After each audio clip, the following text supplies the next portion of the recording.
tous, bienvenue sur ce webinaire dans le cadre des Semaines de l'évolution professionnelle qui est organisé conjointement par le réseau Avenir Actif et par l'APEC en partenariat avec un certain nombre de partenaires et donc qui traite de tout un tas de sujets en lien avec l'évolution professionnelle et en tout cas avec peut-être des questions que vous vous posez. Juste très rapidement, quelques règles de fonctionnement sur ce webinaire qui va durer 1 heure.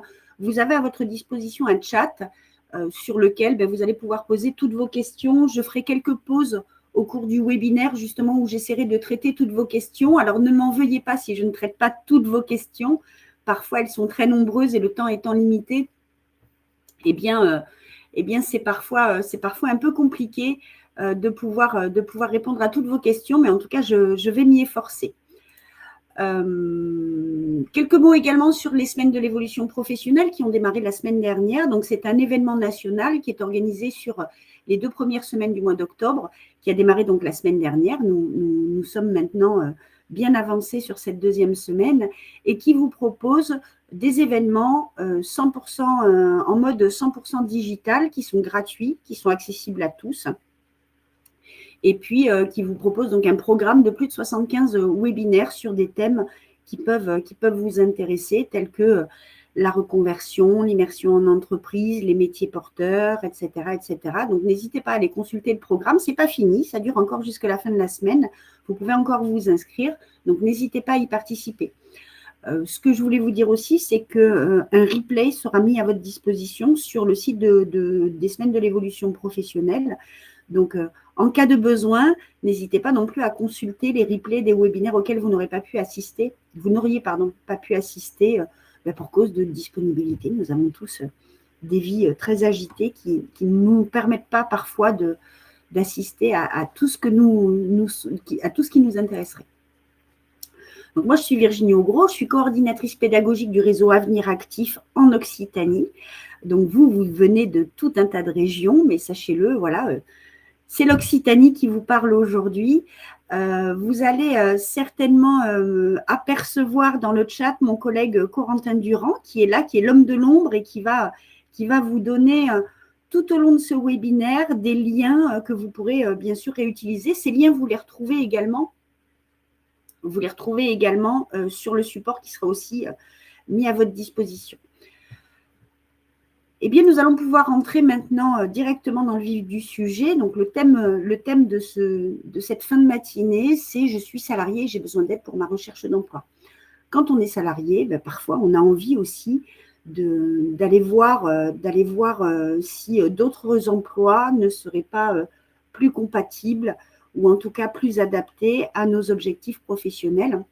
On va voir ensemble quelles sont les étapes que vous devrez franchir si vous êtes dans cette situation-là. Donc, vous êtes en poste, mais vous voudriez vous positionner en externe pour peut-être accéder à un poste qui corresponde davantage à vos aspirations et à vos besoins.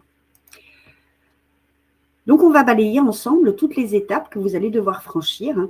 Et puis, on va aussi examiner quelles sont les caractéristiques de ces étapes et quels sont les objectifs qu'on va poursuivre pour une recherche d'emploi réussie, en tout cas que j'espère réussie. Première étape, faire le point sur son parcours. 2e étape, définir un objectif. 3e, travailler sur ses outils de recherche d'emploi. 4e, passer à l'action. La 5e étape, suivre ses candidatures. Et puis la 6e, rester persévérant. C'est parfois ingrat la recherche d'emploi. Et puis organiser ses relances. Donc on va rentrer maintenant dans le détail de chacune de ces étapes. Première étape, faire le point sur son parcours. Donc, il y a quelques questions à se poser. Faire le point sur son parcours, c'est vraiment l'étape fondatrice d'une recherche d'emploi. Donc, ça veut dire faire le point sur ses expériences. Donc, quelles sont les expériences que vous avez eues, que vous allez pouvoir valoriser dans votre recherche d'emploi auprès d'un nouvel employeur. Même chose pour les formations que vous avez pu suivre. Et quand on parle de formation, on ne parle pas de formation initiale uniquement. On parle aussi de toutes ces formations que vous avez pu suivre au cours des emplois que vous avez pu occuper. De cette analyse, vous allez en tirer les compétences. Donc, qu'est-ce que vous avez dans votre bagage qui pourrait être intéressant pour un autre employeur. Et puis, un dernier aspect à examiner qui est souvent négligé, c'est les expériences extra-professionnelles. Au cours de notre vie, on n'a pas que des expériences professionnelles, on peut aussi avoir des expériences de bénévolat, par exemple, où on a pu développer des compétences, des savoirs et qui peuvent être tout à fait valorisables dans le cadre d'une recherche d'emploi. Donc, passer par cette étape de prise de conscience de la valeur de votre parcours, ça vous permet aussi d'élaborer votre projet et puis plus tard, ça vous permettra, cette analyse, d'élaborer vos outils de recherche d'emploi en ciblant précisément les points forts, les atouts que vous allez pouvoir mettre en avant. Cette étape, c'est une étape qui est complexe parce que ça nécessite de jeter un œil dans le rétroviseur, ce qui n'est pas toujours facile, et puis d'avoir cette analyse fine, d'aller décortiquer les formations, les expériences professionnelles ou extra-professionnelles. Pour cela, rien ne vous empêche de vous faire aider par le conseil en évolution professionnelle qui va pouvoir vous fournir des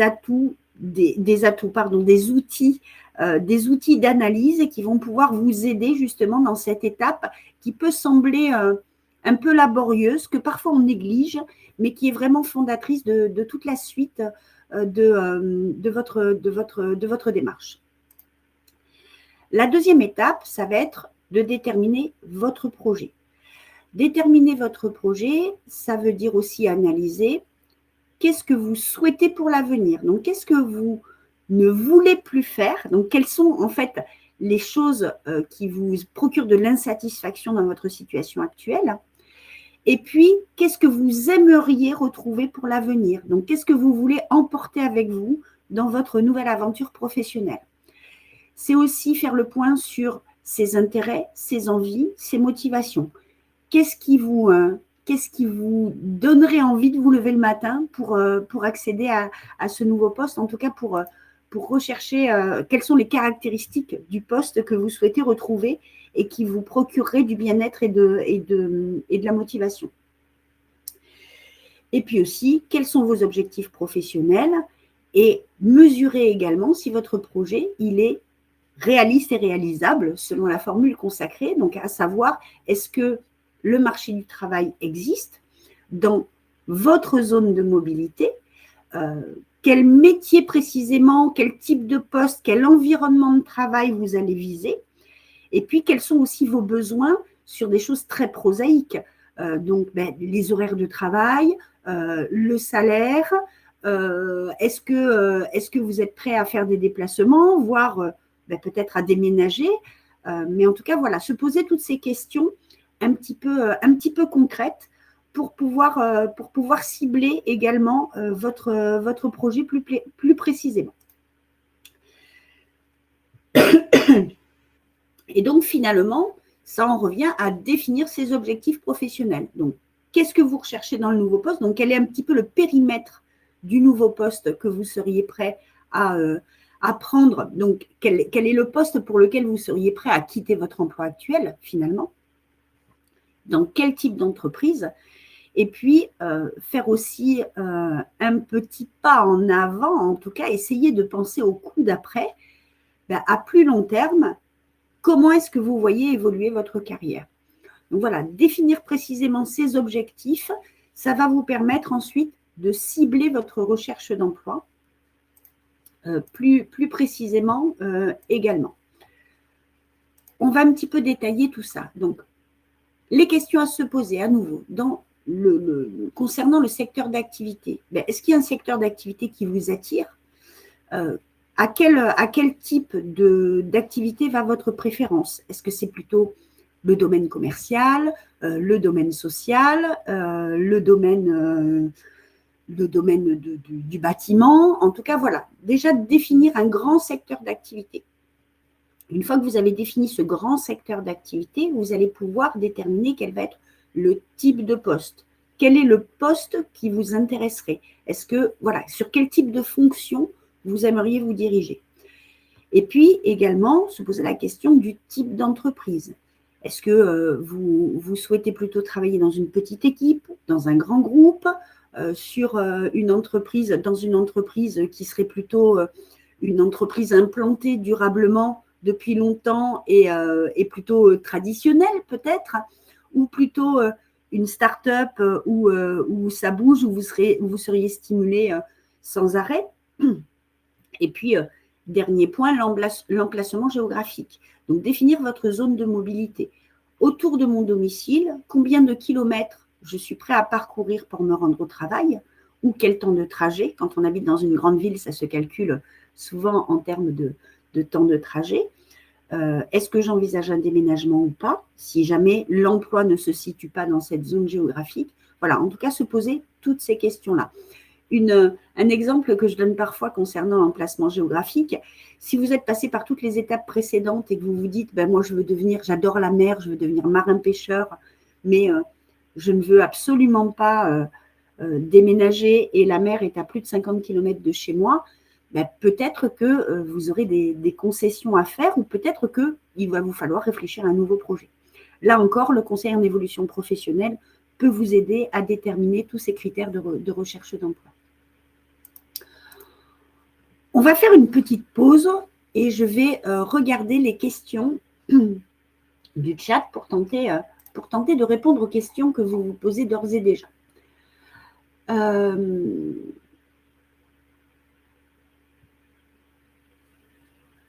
Alors, quand on a une expérience de plus de 20 ans, c'est difficile de tenir toutes ces informations sur une seule page de CV. On va en parler du CV, c'est l'étape suivante de ce webinaire, justement. On va parler des outils de recherche d'emploi.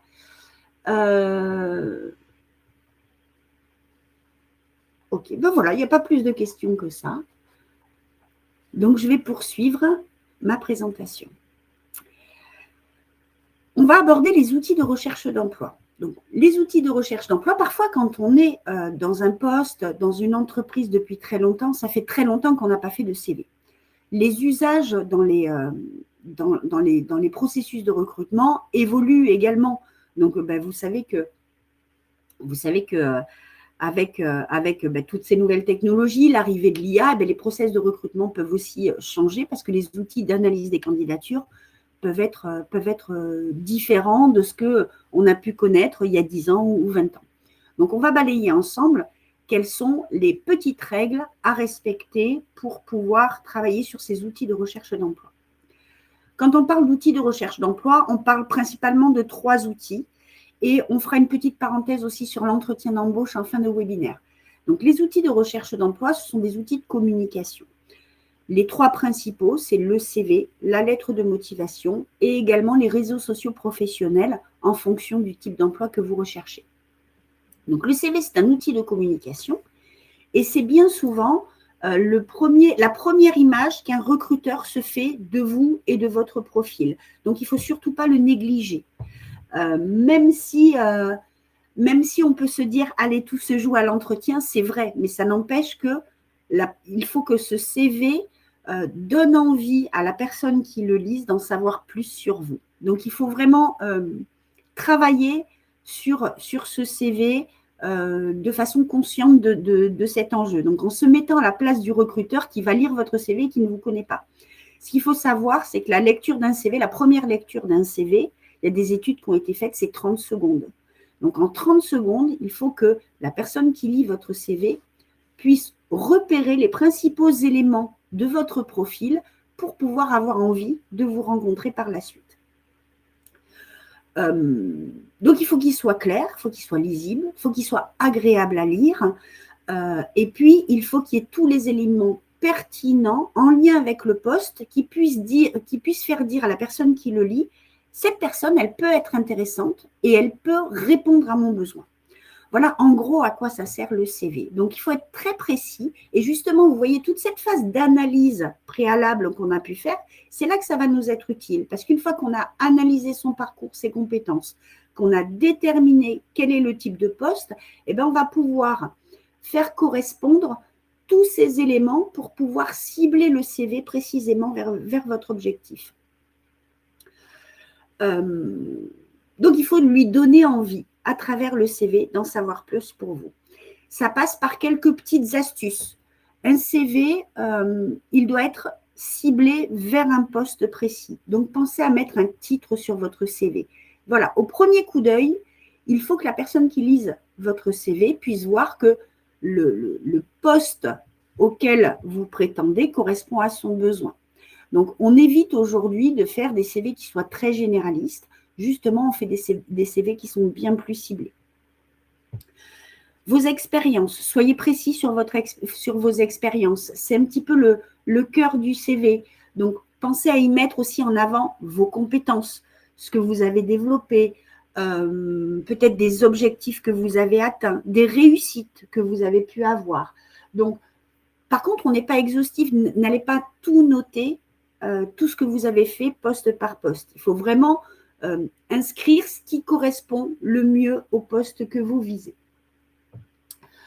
Même chose sur la formation. Encore une fois, mettez en avant les formations les plus pertinentes qui sont en lien avec le poste. Il y a certains intitulés de diplôme qui ne sont pas parlants. Donc, pensez, si c'est un sigle, à développer le sigle et peut-être à noter des connaissances et des compétences développées au cours de ces formations. C'est pareil, les diplômes, on ne va pas forcément noter tous les diplômes qu'on a pu obtenir dans notre parcours. L'exemple un peu ridicule que je peux parfois donner, c'est que une fois qu'on a eu un bac ou un BTS ou une licence, est-ce que c'est encore très utile de marquer qu'on a eu le brevet des collèges quand on était en troisième? Non, donc vous allez très facilement occulter le fait que vous ayez eu un jour dans votre scolarité le brevet des collèges. C'est la même chose quand on a une licence, un master, un titre d'ingé, un BTS. Il n'est pas forcément utile de marquer qu'on a eu un bac littéraire précédemment. Donc voilà, il va falloir aussi faire un choix dans ce que vous allez noter dans votre CV. Là, encore une fois, le bon réflexe que vous pouvez avoir, c'est peut-être de faire lire votre CV à quelqu'un qui ne connaît pas forcément votre parcours et en lui demandant qu'est-ce que tu comprends de mon parcours et de ce que je veux faire à l'aide de ce document de communication. Voilà, prendre l'avis de quelqu'un qui serait un petit peu extérieur, ça peut être très intéressant. Le CV, il est accompagné bien souvent d'une lettre de motivation. On vous la demande. Alors, une question qu'on me pose souvent, est-ce qu'on doit écrire sa lettre à la main? Non. Ne vous embêtez pas à écrire une lettre à la main, sauf si on vous le demande. Mais on peut tout à fait taper sa lettre. C'est pas du tout…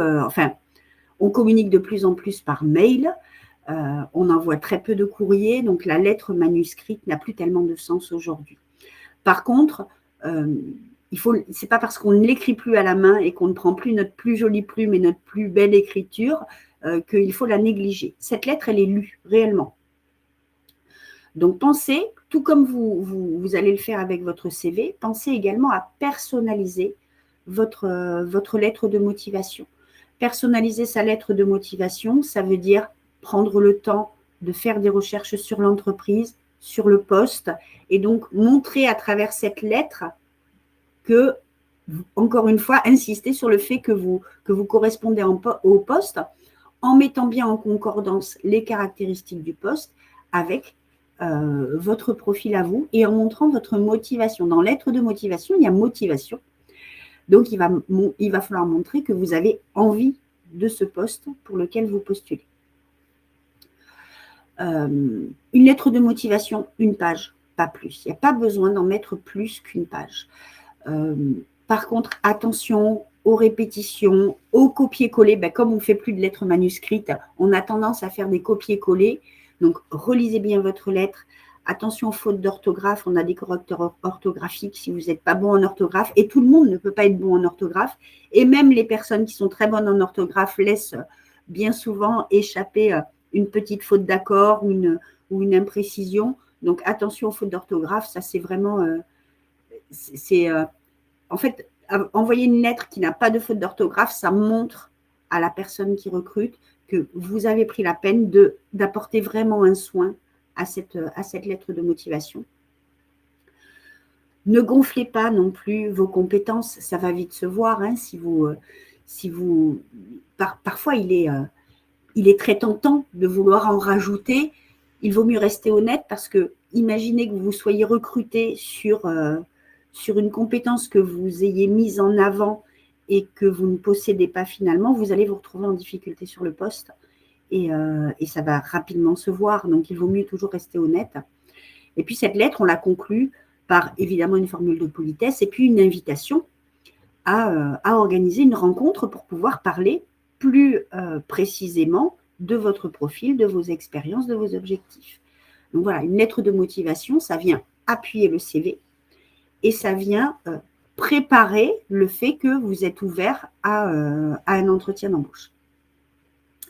Et puis les réseaux sociaux professionnels, on les néglige souvent. Il y a des postes pour lesquels il est vraiment indispensable de passer par les réseaux sociaux professionnels. Donc voilà, c'est très puissant les réseaux sociaux professionnels. Les recruteurs, les responsables de ressources humaines vont aller regarder votre profil. Donc pensez à avoir un profil à jour et puis un profil qui vous ressemble aussi. Hein. Donc les réseaux sociaux professionnels, on parle plus précisément de LinkedIn qui est le plus utilisé. Il va aussi vous permettre d'accéder au marché caché de l'emploi. Le marché ouvert de l'emploi, c'est le marché de l'emploi pour lequel il existe des traces écrites de recrutement en cours. Donc, plus précisément, c'est tout simplement les offres d'emploi qui sont publiées sur différents supports. Le marché caché, c'est tous ces postes qui sont à pourvoir, mais pour lesquels il n'y a pas d'offre d'emploi. Donc, où les recruteurs vont aller chercher des profils, vont aller chercher dans leur réseau, et donc vont faire des recherches de profils, y compris sur les réseaux sociaux professionnels. Donc voilà, soyez conscients que les réseaux sociaux professionnels, ça peut être une bonne façon également de développer son réseau et donc de faire connaître ses compétences, son profil pour pouvoir être repéré plus facilement par les entreprises et par les services de ressources humaines. Donc, pensez à aller le mettre à jour. Alors, il y a des métiers pour lesquels les réseaux sociaux professionnels sont très peu utilisés. Il y a d'autres métiers pour lesquels c'est absolument indispensable. Je pense par exemple au métier de l'informatique. Quelqu'un qui voudrait se positionner sur un poste, alors quand on dit l'informatique, c'est très vaste, hein, mais par exemple un développeur informatique, il a tout intérêt à avoir une page sur les réseaux sociaux professionnels qui vont lui permettre de mettre en avant des choses qui sont plus précises et plus bavardes, si vous me permettez l'expression, que sur un CV ou sur une lettre de motivation. Et puis voilà, les réseaux sociaux professionnels, ça sert à faire du réseau, à rentrer en contact avec des personnes que vous n'auriez peut-être pas l'occasion de rencontrer dans la vraie vie. Mais la prise de contact est assez facile.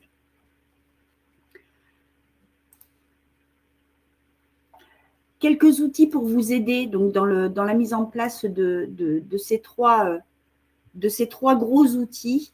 Donc pour faire un CV, on n'utilise plus Word. Maintenant, il y a des outils en ligne de création de CV. Excusez-moi.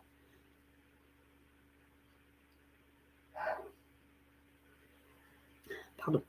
Il y a des outils en ligne de création de CV qui vous permettent très facilement de faire un CV qui corresponde au canon de beauté du CV actuel. Donc, on vous en a cité quelques-uns sur cette slide que vous avez à l'écran. On a CV Designer qui fonctionne très bien, Canva pour ceux qui sont plus à l'aise, CV Smash, CV Maker. Donc, tout ça, c'est des outils en ligne qui sont gratuits. Et puis, on dit souvent qu'un CV, ça se fait sur une page. Si vous avez envie d'en dire plus, vous avez un site qui s'appelle Unitag qui permet d'insérer sur votre CV un QR code qui peut renvoyer, par exemple, sur votre page LinkedIn ou si vous avez un site personnel, sur votre site personnel. Donc voilà, rien n'empêche du tout de rajouter un QR code sur son CV. C'est un petit gadget, le QR code, auquel on ne résiste pas. Quand on voit un QR code, on ne peut pas s'empêcher de prendre son téléphone pour aller voir de quoi ça parle. Qu'est-ce qu'il y a derrière ce QR code? Utilisez cette curiosité naturelle qu'on a tous pour stratégiquement pouvoir peut-être en dire plus que sur le CV. Concernant la lettre de motivation, qui est un outil qui n'est pas facile à réaliser, vous avez aussi des tutos en ligne. Donc des tutos qui sont sur le site Emploi Store, par exemple, donc le b.a.-ba du CV de la lettre de motivation qui peut vous guider. Et puis, vous avez un petit module aussi qui s'appelle Réussir CV et lettres de motivation et qui va vous donner les astuces et des idées des idées de formulation. Sur Canva, je vous ai cité Canva pour le CV. Canva propose aussi des modèles de lettres de motivation pour faire une mise en page qui soit un petit peu efficace. Enfin, concernant les réseaux sociaux professionnels, toujours sur Emploi Store, vous avez un petit tuto qui s'appelle le B.A.B.A. des réseaux professionnels pour sa recherche d'emploi. N'hésitez pas à le consulter, ça va vous donner plein d'astuces à nouveau pour pouvoir renseigner votre page de profil. Les réseaux sociaux professionnels, ce n'est pas un CV en ligne, c'est vraiment une page où vous allez pouvoir apporter des publications. C'est le Facebook ou l'Instagram, mais sur le versant pro, si vous voulez. Donc, n'hésitez pas à partager des actualités, à alimenter, à montrer que vous vous intéressez au métier que vous visez, en partageant des posts, en participant à des fils de discussion. Vous pouvez également participer à des événements en ligne sur LinkedIn. Donc voilà, soyez actifs sur ce média particulier qui est les réseaux sociaux professionnels. Je vais faire une petite pause pour regarder ce qui se passe dans le chat. Alors, je vois que mon collègue Corentin vous a mis déjà plein de liens pour pouvoir accéder justement aux outils dont je vous ai parlé. Pour des postes transverses, doit-on se concentrer sur un secteur? Alors, je pense que c'est une question qui concernait plus la partie précédente. Non. Si vous êtes comptable, par exemple, il n'y a rien qui vous empêche de faire feu de tout bois. Maintenant, il y a quand même cette idée de est-ce que je veux travailler plutôt dans une grande entreprise, plutôt dans une petite entreprise? Est-ce que je veux travailler seule, donc être responsable de mon service, ou est-ce que je veux travailler en équipe? Voilà, il y a quand même ces questions-là à se poser et qui vont déterminer davantage votre cible de recherche d'emploi. Si dans un CV, on n'a pas de compétences pour le nouveau travail car on a toujours fait le même travail, il y a toujours des compétences qui sont valorisables parce qu'elles sont transverses. Donc ça, c'est ce travail d'analyse préalable dont je vous parlais tout à l'heure qui va vous permettre de déterminer quelles sont les compétences transverses. Et puis, n'oubliez pas aussi les compétences que vous avez développées à titre personnel. Alors, je ne peux pas vous répondre précisément parce que je ne connais pas votre profil. Il faudrait que je vous reçoive en entretien pour faire cette analyse, pour répondre plus précisément. Donc, par contre, n'hésitez pas à prendre contact avec le conseil en évolution professionnelle parce qu'il va pouvoir vous aider et vous guider justement dans cette analyse. Je suis diplômée depuis 3 ans, mais je n'ai jamais exercé le poste correspondant à mon diplôme. Aujourd'hui, je souhaite un poste qui correspond à mon diplôme. Comment faire pour valoriser le CV en cachant ce trou, boulot de saisonnier ou intérim de 3 ans? Même chose, là, ça va être sur l'analyse des compétences et y compris les compétences que vous avez pu développer au cours de vos études. Bien souvent, quand on est en formation, on a aussi effectué des stages. Donc, il ne faut pas hésiter à valoriser les stages quand on n'a pas ou peu d'expérience dans le domaine pour lequel on s'est formé et vers lequel on voudrait se diriger. Compliqué de faire une lettre de motivation pour les agences d'intérim ou cabinets de recrutement quand nous ne connaissons pas l'entreprise. Oui, je suis d'accord. Donc, dans ces cas-là, pour personnaliser la lettre de motivation, si vous ne connaissez pas l'entreprise, si c'est un cabinet de recrutement, par exemple, qui vous a contacté et qui ne veut pas communiquer l'entreprise, essayez peut-être d'avoir au moins le secteur d'activité et de vous baser sur les caractéristiques du secteur d'activité. Vous pouvez leur dire, ben voilà, je comprends que vous ne souhaitiez pas communiquer le nom de votre client, mais donnez-moi au moins le secteur. Donc, voilà, développez votre connaissance du secteur à ce moment-là. Donc, Corentin a mis plein de liens à votre disposition. OK, mais avec les ATS. Alors, je ne sais pas si vous savez tous ce que c'est qu'un ATS. En fait, un ATS, c'est un outil d'analyse des candidatures c'est un logiciel qui est de plus en plus utilisé d'ailleurs par les entreprises et par les cabinets de recrutement qui permettent de faire un premier tri dans les candidatures. Donc, en fait, les ATS vont analyser tous les CV, toutes les lettres de motivation qu'ils reçoivent et ils vont faire une présélection. Donc, c'est pour ça que dans votre CV et dans votre lettre de motivation, pensez à bien cibler en utilisant des mots-clés qui vont pouvoir ressortir et faire ressortir votre candidature lorsque les recruteurs vont utiliser ces outils numériques. Je vous ai parlé de Canva, j'ai juste un petit bémol sur Canva concernant les ATS, parce que je sais que quand on utilise Canva pour faire son CV et sa lettre de motivation, les ATS ne lisent pas Canva. Donc, ils vont lire votre document comme une image et ils ne vont pas réussir à lire ce qui est inscrit dans votre document. Donc, pour un cabinet de recrutement, il est toujours voilà, se poser toujours la question de est-ce qu'ils utilisent des ATS? Si oui, je vais utiliser peut-être un autre outil que Canva pour faire mes documents de communication autour de ma candidature.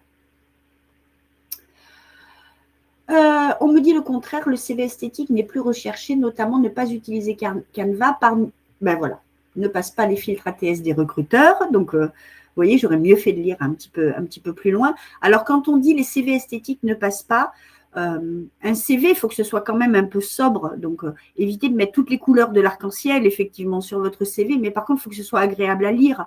Donc, il faut que la mise en page, elle soit jolie, que ce soit aligné. Peut-être un bandeau, quelque chose qui, en tout cas, esthétiquement, il faut que les informations essentielles puissent ressortir à la lecture. Donc, on ne refait plus de CV sous Word très froid, très noir et blanc, mais bon, on y met quand même quelque chose qui soit attractif.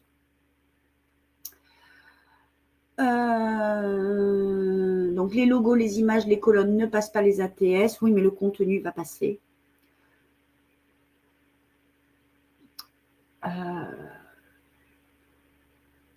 Alors, je vois plein de liens. Effectivement, Canva, les ATS, c'est un sujet qui revient. Ah, quelqu'un donne une astuce concernant Canva. Quand on utilise Canva, je l'ai perdu. Il faut aplatir a priori le document. Il faut aplatir le document pour que ça passe les ATS. Donc voilà, vous avez l'astuce dans le chat. Quelqu'un donne également le lien dans CV Designer pour pouvoir tester si votre CV passe le barrage des ATS. Donc cvcrea.fr par exemple, ou sur CV Designer, a priori, il y a un outil aussi qui permet de le tester.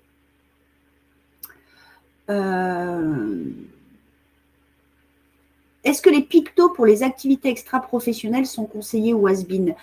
Je ne peux pas réellement répondre non plus à cette question parce que ça dépend vraiment de la nature des activités extra-professionnelles. Ça dépend de comment votre CV, déjà la disposition générale de votre CV est chargée ou pas. Donc, ça va vraiment dépendre du contenu de votre candidature. Donc, je suis désolée, mais je ne peux pas répondre à cette question en disant un oui ou un non. C'est vraiment au cas par cas.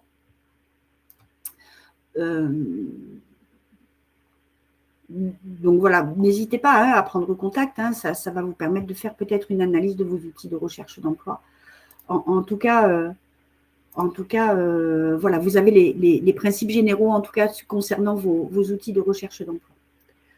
On va poursuivre sur, une fois que vous avez fait votre analyse, que vous avez vos outils de recherche d'emploi qui sont prêts à être adaptés à chaque démarche, on va passer à l'action.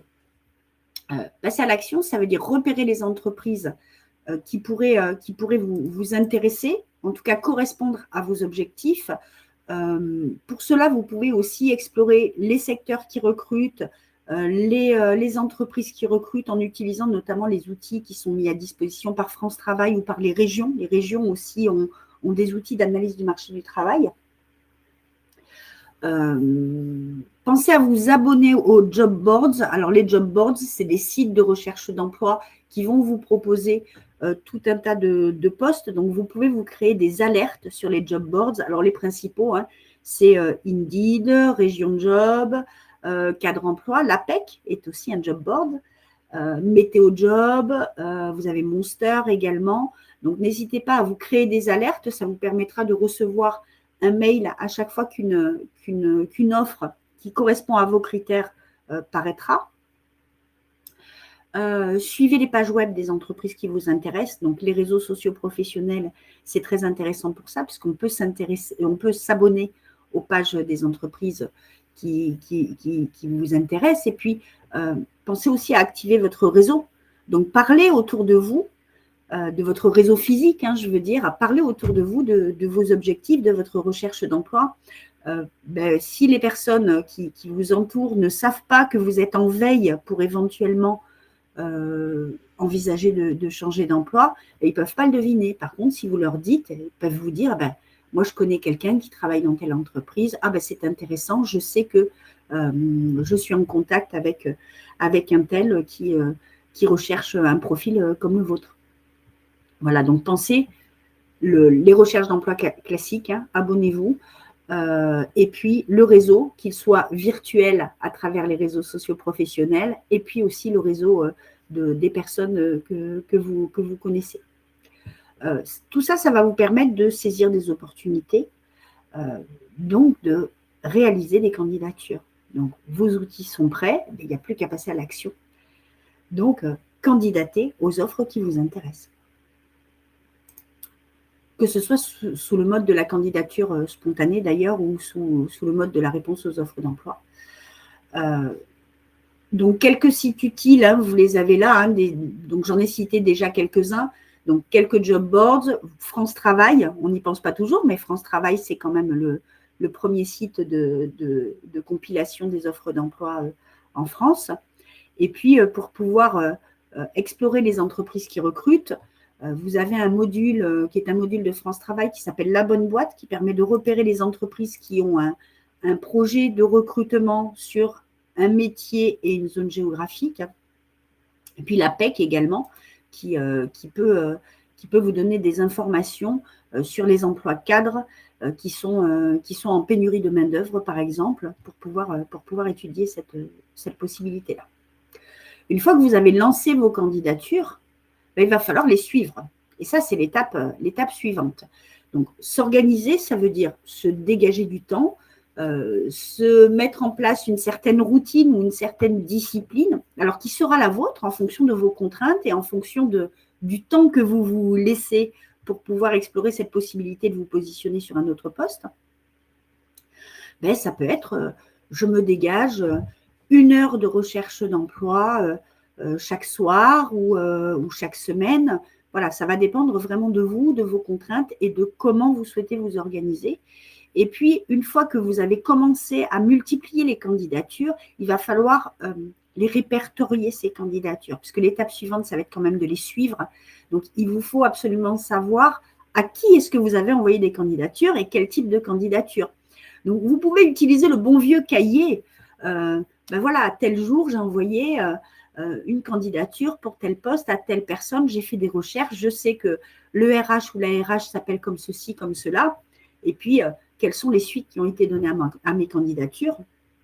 Vous avez aussi des outils en ligne de suivi de candidature.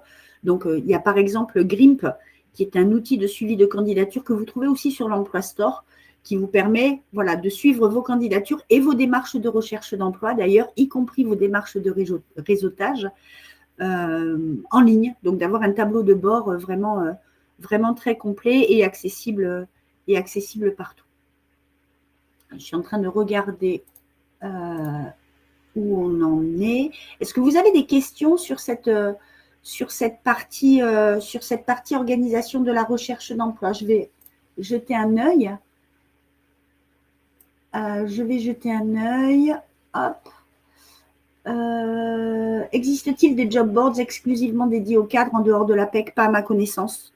Monster, par exemple, quand vous allez créer vos alertes, vous allez notamment dans vos critères noter que vous voulez que les postes visés vous permettent d'acquérir ou de conserver votre statut cadre.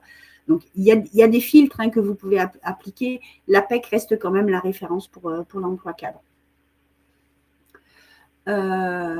Avec les alertes, vous êtes inondé de tout type d'annonces dont les 90% n'ont rien à voir avec le type de travail que vous cherchez. Il y a des gros projets à faire. Je suis d'accord avec vous. Par contre, à chaque fois que vous vous inscrivez sur un job board, par exemple, il faut penser à aller paramétrer les alertes. Donc, c'est vous qui allez dire si vous souhaitez recevoir une alerte quotidienne ou une alerte à chaque fois qu'il y a une offre ou une alerte hebdomadaire. Même chose sur LinkedIn d'ailleurs. Quand vous vous inscrivez sur LinkedIn, la première chose à faire, enfin une des premières choses à faire, c'est d'aller paramétrer les alertes. Quel type d'alerte je veux recevoir et à quelle fréquence. Donc oui, ça peut être parfois un peu envahissant, mais voilà, pensez à utiliser la partie paramétrage de votre espace personnel. Lorsque l'on reçoit une réponse négative bateau alors que notre profil est à 100%, conseillez-vous d'approfondir les raisons exactes. Ça va dépendre de chacun. Est-ce que vous vous sentez, vous, de recontacter l'entreprise en disant ma candidature a été rejetée, je comprends tout à fait que vous ayez trouvé un candidat qui corresponde plus à votre besoin. Par contre, pour mes démarches futures, est-ce que vous pouvez me dire qu'est-ce qui manquait dans ma candidature pour que je puisse être retenue? Donc, c'est vous qui allez dire si vous le sentez ou pas. Parfois, on peut être réticent à effectuer cette démarche qui n'est pas facile. Hein. Donc, voilà, aller interroger un recruteur quand on a eu un refus, c'est pas évident. Et certains, oui, votre remarque est très juste, hein, certains recruteurs ne répondent plus une fois qu'ils vous ont envoyé une réponse négative. C'est un peu le même principe que la recherche d'emploi. Que vous répondiez à des offres ou que vous fassiez des candidatures spontanées, attendez-vous parfois à n'avoir aucune réponse. Parfois, les gens ne répondent pas. Mais comme dans la vie professionnelle, parfois on envoie des mails et on est obligé de relancer pour avoir une réponse qui n'arrive pas toujours.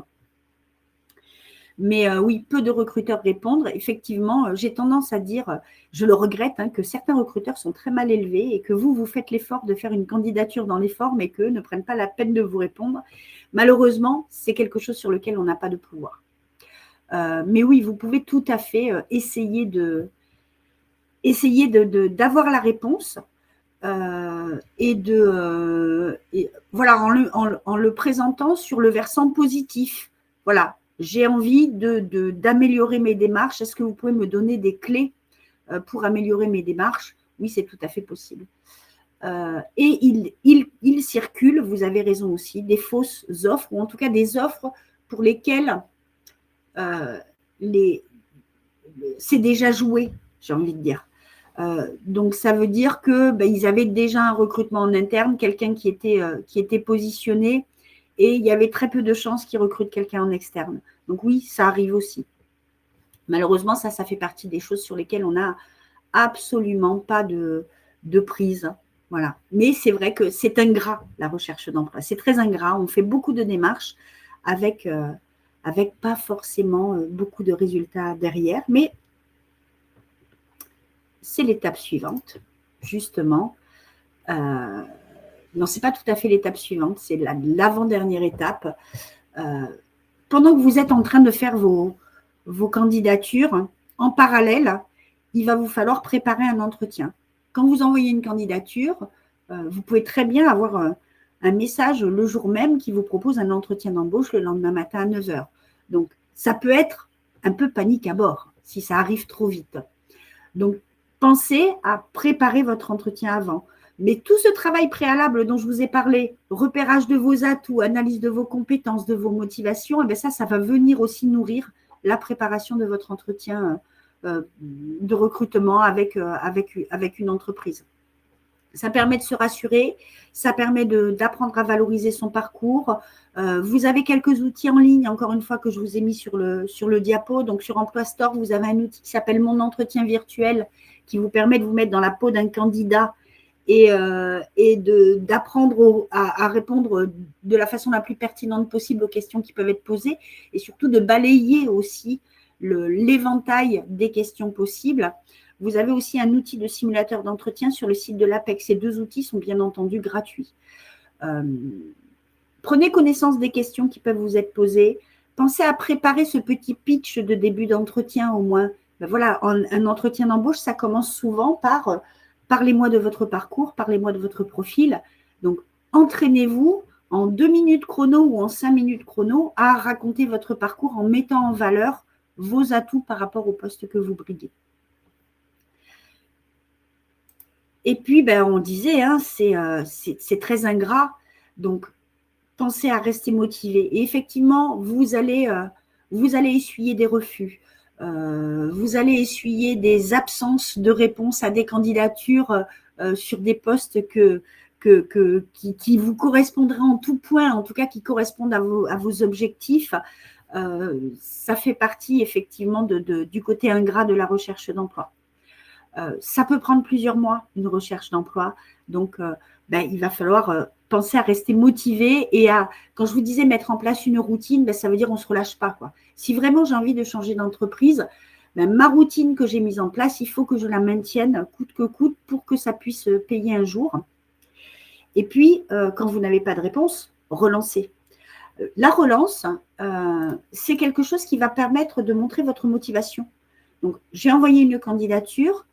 Si je la laisse dans la nature et que je n'ai pas de réponse, finalement, elle va rester dans la nature. Par contre, si vous, 10, 15 jours après, vous renvoyez un mail en disant je vous ai envoyé une candidature à telle date, je suis particulièrement intéressée, vous voyez, relancez et puis rappelez que vous êtes disponible pour un entretien. Ça peut aussi faire basculer la balance en votre faveur.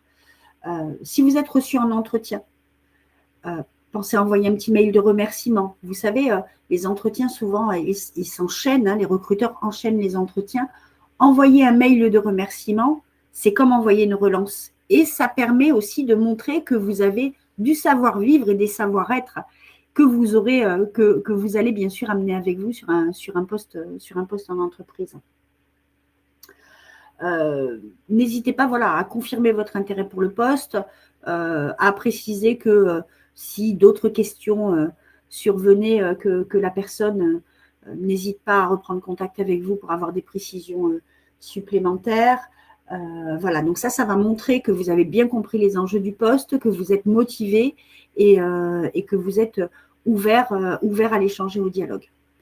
Donc voilà, relancez. Et ce tableau de suivi que vous allez faire, quel que soit l'outil que vous utilisez, hein, que vous utilisiez un outil en ligne ou un outil papier, on a tous des habitudes différentes, ça va vous permettre aussi d'organiser vos relances. Et dans votre petit planning de recherche d'emploi, pensez aussi à garder du temps pour faire ces relances, justement.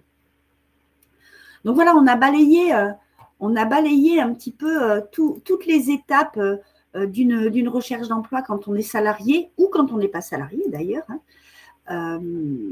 Juste une précision, le conseil en évolution professionnelle, il peut vous aider dans chacune de ces étapes. Donc, si vous rencontrez des difficultés, si vous avez envie d'être soutenu ou besoin d'être soutenu, il ne faut pas hésiter à prendre rendez-vous. Ça rentre tout à fait dans le cadre des besoins auxquels on peut répondre dans le cadre du conseil en évolution professionnelle.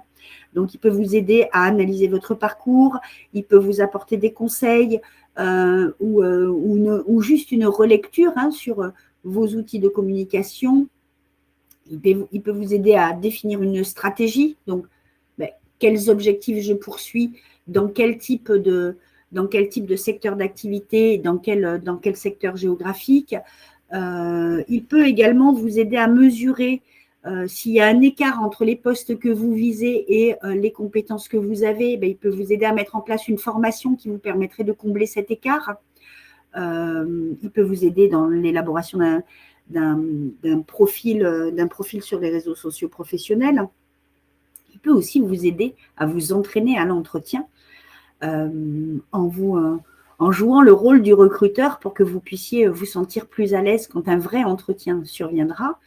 Et puis, il y a aussi un dispositif dont je ne vous ai pas parlé jusque-là qui s'appelle la PMSMP, la période de mise en situation en milieu professionnel, qui, si je vous le traduis, c'est une immersion en entreprise. Ça peut être un bon moyen de se faire connaître et de développer son réseau, d'aller tester un nouveau poste et puis de faire connaître son profil. Donc, allez faire une immersion en entreprise, vous développez votre réseau, vous mesurez l'écart qu'il peut y avoir entre vos compétences et les compétences nécessaires pour exercer pour occuper le poste visé. Ça vous permet de mettre en place peut-être une formation ou une autre période de mise en situation en milieu professionnel pour développer les compétences qui vous manqueraient.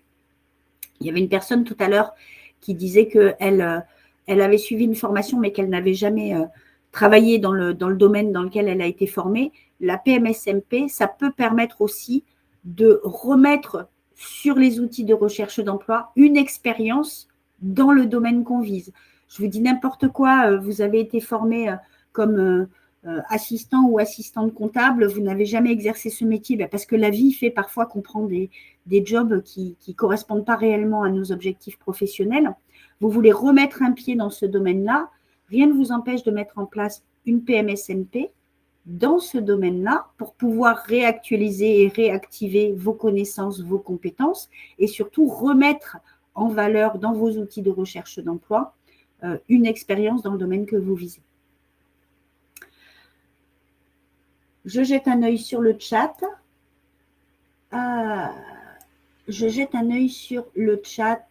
Je vérifie. Que pensez-vous du CV vidéo? Le CV vidéo, vraiment à réserver aux réseaux sociaux professionnels. Donc voilà, et pas vraiment un CV vidéo, mais plus une pastille vidéo où vous allez vous présenter. Mais surtout ne pas le systématiser. Et puis, il y a des postes pour lesquels ce n'est pas très utile d'avoir un CV vidéo. Donc, si vous n'êtes pas très à l'aise avec ce dispositif, ne vous acharnez pas à vouloir faire absolument un CV vidéo.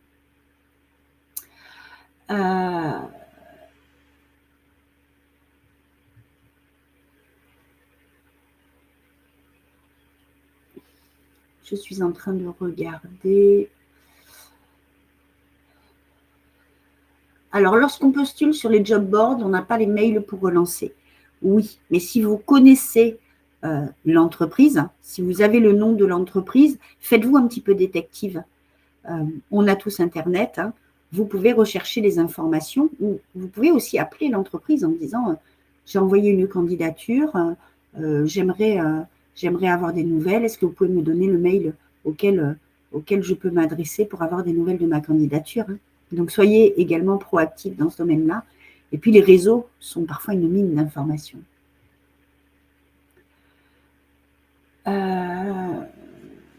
Et souvent, les annonces deviennent verrouillées et on ne peut pas postuler de nouveau ou écrire à n'importe qui. Oui, gardez des traces. Quand on dit suivre les candidatures, gardez des traces aussi des offres auxquelles vous avez répondu. Parce qu'effectivement, quand il y a suffisamment eu de candidats, les offres disparaissent parfois. Donc, faites une capture d'écran. Ça vous permet d'avoir le profil auquel vous avez répondu. Comment se passe la demande de PMSMP à son employeur si on est salarié? C'est une très bonne question. Alors, j'ai animé un webinaire hier sur comment est-ce qu'on met en place une PMSMP. Vous allez retrouver le replay sur le site des semaines de l'évolution professionnelle. Juste quelques mots. On ne peut mettre en place une PMSMP qu'en dehors de son temps de travail. Donc, votre employeur n'est pas informé que vous êtes en démarche de repositionnement professionnel. Donc, ça veut dire aussi que selon les modalités, de travail, c'est parfois difficile de se dégager du temps. J'en suis consciente. Mais une PMSMP, ça peut être une journée. N'oubliez pas que voilà, ce n'est pas forcément 15 jours de stage que vous allez mettre en place. Donc, je ne sais pas, quelques jours de congé, quelques jours de RTT, sur vos jours où vous ne travaillez pas, le soir, selon le poste que vous visez. Voilà, il y a peut-être moyen de mettre en place cette immersion. Mais voilà, encore une fois, le conseil en évolution professionnelle peut vous aider.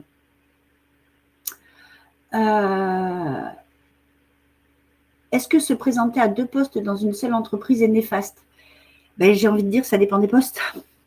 Donc, si c'est des postes qui sont proches, non. Mais par contre, n'envoyez pas la même candidature sur ces 2 postes. Si les 2 postes sont différents, ça veut dire que la façon dont vous allez mettre en valeur vos compétences sera différente pour l'un et l'autre poste, puisque ce n'est pas les mêmes compétences qui sont en jeu. Donc, ça peut ne pas être néfaste, mais ça dépend encore une fois de comment vous allez candidater. Faut-il l'accord avec France Travail pour des stages PMSMP? Alors, la PMSMP, c'est une convention de stage. Si vous êtes inscrit à France Travail, il va falloir que France Travail signe votre convention de stage. Donc là, il faudra l'accord de France Travail. Si vous êtes salarié du secteur privé, Votre interlocuteur, ça va être le conseiller en évolution professionnelle qui va signer les conventions de stage. Donc là, il n'y aura pas besoin de l'accord de France Travail puisque vous n'avez pas de lien avec cet organisme.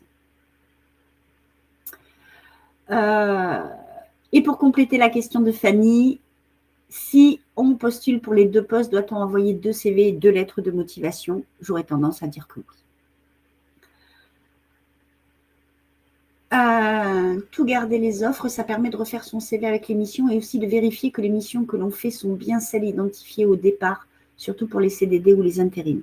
Oui, si vous postulez à un emploi, vous gardez le contenu du poste. Quand vous allez arriver, vous adaptez bien sûr vos outils CV, lettres de motivation. Quand vous arrivez à l'entretien, vous avez toujours le texte, donc ça va vous permettre, vous aussi, en entretien, de pouvoir poser des questions sur la nature du poste. Si vous faites beaucoup de démarches de recherche d'emploi, vous n'avez pas une mémoire encyclopédique, donc vous n'allez pas pouvoir vous souvenir de tous les contenus de poste. Donc oui, garder les contenus, ça permet aussi de travailler sur la préparation de son entretien bien plus efficacement. Quand on est demandeur d'emploi, on ne peut pas faire de PMSMP. Si, bien sûr, mais c'est France Travail qui va signer la convention de stage.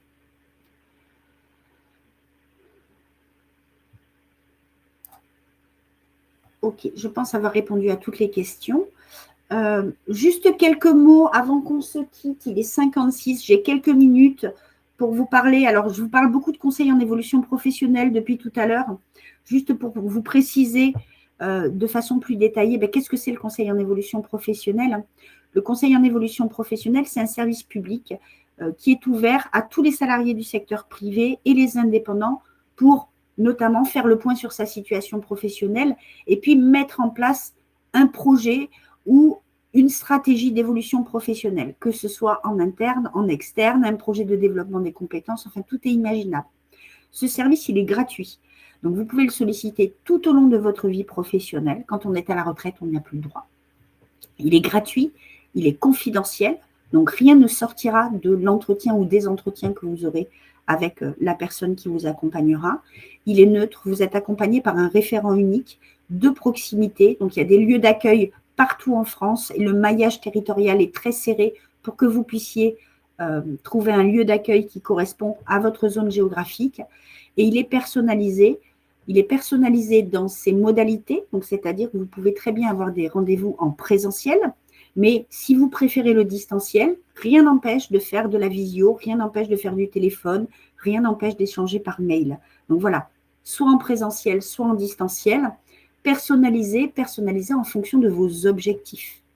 Donc, en fait, il va s'adapter complètement à votre besoin et à vos objectifs. Certaines personnes sont très autonomes et auront juste besoin de temps de validation, je ne sais pas, tous les mois, tous les 2 mois, tous les 3 mois, pour pouvoir faire le point sur leur situation et leur démarche. Certaines personnes vont avoir besoin d'être davantage soutenues et donc ce sera adapté aux besoins.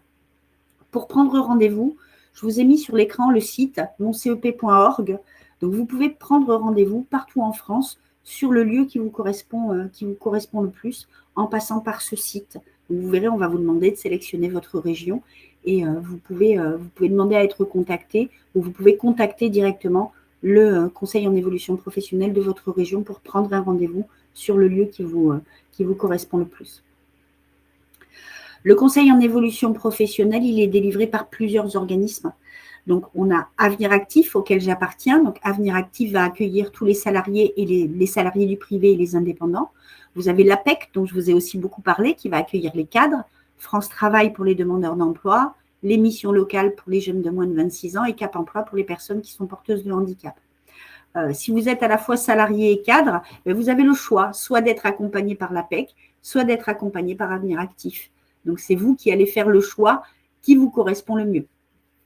Même chose, si vous êtes à la fois en situation de handicap et salarié, vous avez le choix entre Avenir Actif et Cap Emploi. Et c'est vous qui allez selon votre vœu, contacter l'organisme le plus adapté.